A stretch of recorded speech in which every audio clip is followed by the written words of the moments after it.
What's up, everybody? It's FYGP, and today we've got a video on a movie trailer. It's about the Napoleon movie, who's going to be played by Joaquin Phoenix. And I just wanted to take a look at some of the historical inaccuracies in that trailer, and there's plenty of them. And without any further ado, let's take a look at this.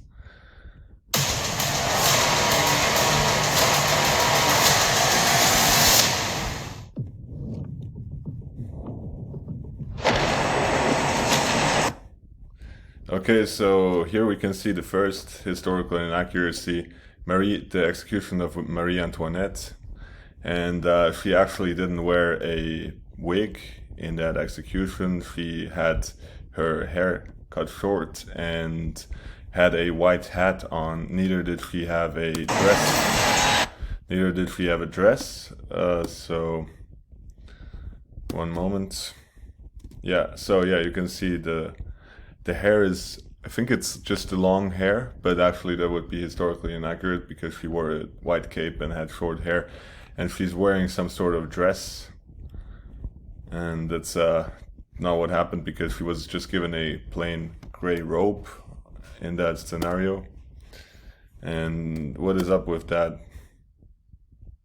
Is that like tomatoes? Yes, that's tomatoes being thrown at her, I guess. So yeah, let's put on the tone. Will fall. Okay, also not really how it happens. I mean, there's a reason why An example, or France will fall. there's a reason why your hair was cut short before the execution, because you don't want to take any chances with the guillotine. You want a clean cut, otherwise it's maybe messy. I don't know, but you would cut the hair short before the guillotine. What would you do if this assignment of defense was transferred to you? Okay, so here we have the What would you do if this assignment of defense? well, basically Napoleon's first battle, where he faced a royalist revolt, and he was an artillery officer, so he positioned the cannon strategically and told them to fire grape shot at the at the rebels. And here we have a big inaccuracy because just talking about the terrible CGI here, the CGI looks absolutely terrible. But at least they included the three flags of the royalists. Well, here's the old Kingdom of France flag. Here's an older flag even. And this is a variation of, well, this flag. And but the issue here is that actually the crowd was armed with guns, and that also they were threats to the soldiers of Napoleon in that battle. So that's inaccurate because, as you can see, they're only armed with like clubs and like maybe some tools or some something like that. So yeah, this just is completely historically inaccurate. It was well, it was not that way. So continue. So yeah, here we have the grape shot being fired at the rebels. I promise you brilliant successes. And just to go back to this scene, this CGI looks, well, just like from a video game, it just looks completely unrealistic. It looks like from Napoleon Total War, the video game. But at least they did the uniforms right of the French Republic. So here's some grenadiers.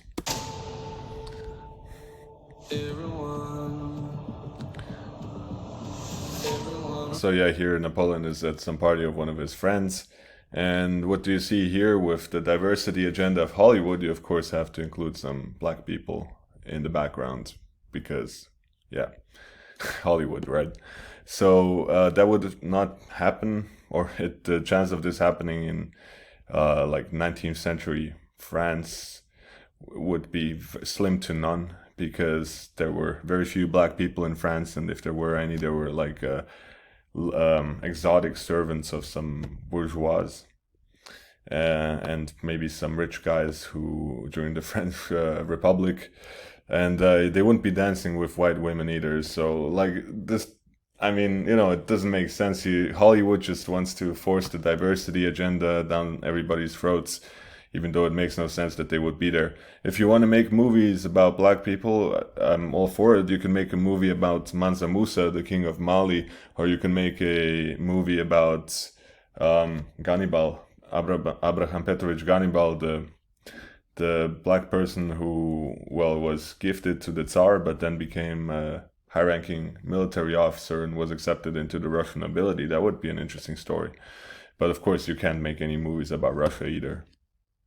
What is this called? Okay, so this is, I assume, is Josephine. You know, Napoleon's big love during his life. And why does she look like a goth girl? Why Hollywood? Why? Costume, my lord. This is my uniform. This is my uniform. I led the French victory at Toulon.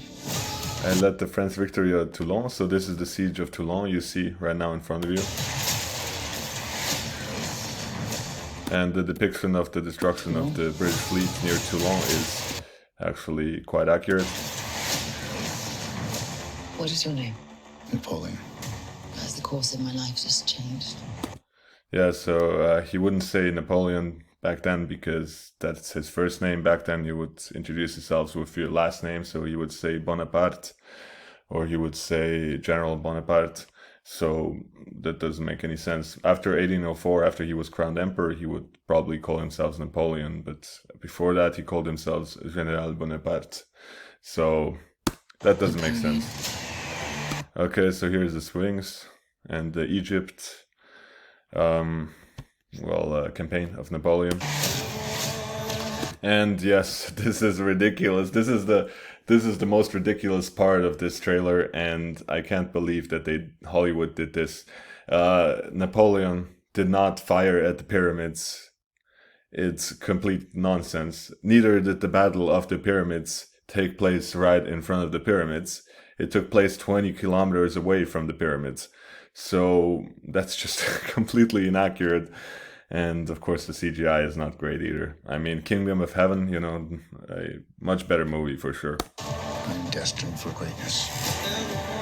Okay, another part here. Well, of course, the pyramids, that's just the biggest thing here. It's ridiculous that Napoleon fired at the pyramids. It did not happen. But of course, for the dramatic effect, you got to do that. So here's another part.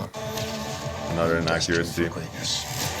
So yeah, cavalry charges would be conducted in a arrow formation or in a line formation in order for the horses to have the most impact upon hitting the infantry line. And charging like you see here would result in huge casualties because they're not in one formation. And that is just not how things were done in the 19th century warfare. And yeah, you know, doesn't make sense. But those in power will only see me as a sword. Okay, so here's Napoleon charging into battle. So that never happened pretty much because Napoleon was a terrible rider. He never rode into battle. He led some of his troops in front at some battles by foot, and but that was earlier. That was during the Italy campaign and earlier. So that doesn't make any sense. They are referring to Battle of Eylau, which was between the Russians and the Prussians versus the French. And actually, the guys who led the charge were Murat and Ney. So that's just completely inaccurate. Napoleon did not ride the cavalry charge at Eylau. It's just ridiculous. I mean, they could have done that scene historically accurate with Murat and Ney, and it would have been epic either. So, like, you know, it doesn't make sense. I suggest you take That's the ridiculous. throne. Like, this scene is completely ridiculous. Napoleon did not fight in battles. He commanded the army from afar and like from the camp, of course, and oversaw everything and and laid out the strategies. So yeah, that's just completely ridiculous. I suggest you take the throne as king. So yeah, at least they did the coup somewhat right. Napoleon's coup, they did that right. Shall we vote?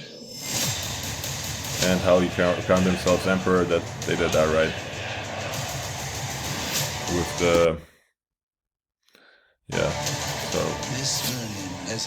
here we have Waterloo. It's yeah, that's the Battle of Waterloo. And I assume that's the last charge of the French cavalry, of course. And what do we see here? They made the CGI basically square formations. And but you have a huge mistake here, because these square formations would not be set up parallelly to each other, otherwise the guys would shoot themselves. It would not make sense to set them up parallelly. There would be... one would be here, the other one would be here. So the guys don't shoot at themselves. You know, it just doesn't make any sense. And also at Waterloo, there were about 500 men in those square formations, so they would have been slightly bigger. But yeah, I can forgive that. But just setting those up parallelly next to each other so they can literally shoot those guys, can shoot those guys, it would never happen in 19th century warfare. World hostage with his egotism and his land. Okay, so yeah, they have the British King George, who is here, who is complaining about Napoleon. I think that's quite accurate. It's nice that they put that in there. And they also had a couple of pictures of the Russia campaign. So here we have presuming the Russian campaign, and of course the burning of Moscow by the Russians themselves. So yeah, I guess that's accurate. One moment. And his lack of simple good manners. Okay, an emperor lover. So yeah, Napoleon was not really known as a lover, and yeah, in fact, Josephine, she was slept with another guy while he was at some campaign, and he was writing her love letters all the time. But she didn't care basically until he became famous and you know, and rich and presumably and powerful. So he wasn't really known as a lover. He was average height for his time, I guess. I don't know. I don't really believe that. But yeah, so that's completely inaccurate. Completely yes. Tyrant. I think you're great. Legend. You are just a tiny little prude that is nothing without me. He's just a tiny little prude, even though he was average height for his time. All of Europe is uniting forces. Okay, yeah, all of Europe is uniting forces against me, is what he says. Of course, that's accurate. And they now go back a bit in the trailer. They actually go 1814, when Napoleon was first defeated by the coalition. And what do we see here? Here we have presumably the Prussian flag, but it's missing a crown, the insignia here, searching for the word. As you can see, the Prussian eagle is missing the scepter and the orb and the crown and this insignia right here, which is ridiculous. They should have really done that, because I mean, you cannot do a historical movie and get the Prussian flag wrong. And what's even more ridiculous is that the Austrian flag is actually the modern Austrian flag, and not the one they used in 1814. Austrian flag 1814. Let's take a look. 1814. Yeah, here we go. So they could have that one was the flag back then of Austria. They also had other variations. They had they had one moment. This was the one for the Holy Roman Empire, for the Habsburg dynasty. So yeah, they could have chosen either one, but you know, not the modern one. Forces against me. What's the outcome of this if you don't succeed? Your Majesty, we are discovered. Good. Okay. I'm the first to admit when I make a mistake. So what you see right here is the Battle of Austerlitz, but it wasn't really a trap. It was a retreat by the Austro-Russian forces, and they retreated. Unfortunately, they didn't know that. They retreated through a frozen lake, and then Napoleon opened fire. So it wasn't really a trap. That's just historically inaccurate there as well. I simply never do. So yeah, there you have it. That's basically the Napoleon movie. I think it's going to be completely Hollywood